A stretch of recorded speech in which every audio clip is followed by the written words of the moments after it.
Здравейте, аз съм Атанас Минчев. Искам да ви представя моя проект.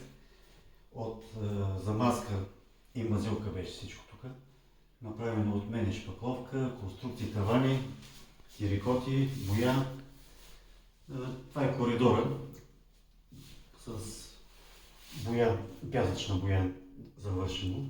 Тук има детайли, орнаменти залепени. Тук имаше тоалетна, която е преработена в перално помещение.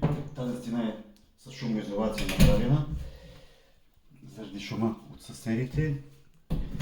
Ще има филтър за вода, перална и сушилна. Тук насам е банята, голямата баня, мебели ПВЦ, място за бойлера, окачени тавани, конструкция 14 см свалени. Тук е душа. Терикота пак е от мен направен. Влизаме в хола, който е с кухня, 36 квадрата.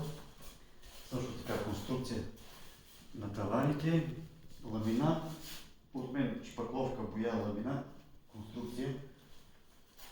Тук е кухнята, колегите, нашите партньори направиха мебелите. Има ли изолация и на тази стена?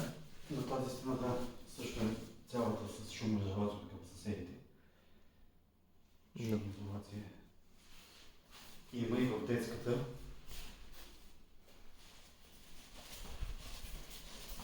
Тук е малко коридорче, който отива към едната баня и двете спални. Ето това е родителската спалня, която имаше тук баня предвидена, но направихме гардеробна. За трета баня ни пожелаха. Тавани са конструкция. Тази стена е също с мазилка, венецианска, от мен направена.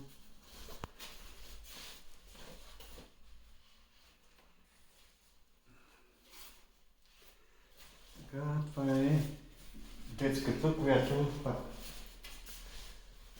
тази стена има шумоизолация, откъм съседите, таваните конструкция, ламинат на пода. Така, тук е втората баня, по-малка, така, ПВЦ мебели, не сме монтирали още. Душа, туалетната, предстоят монтажи.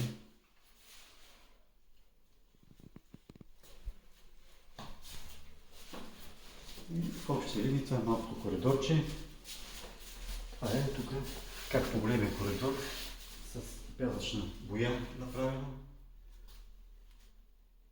Това е.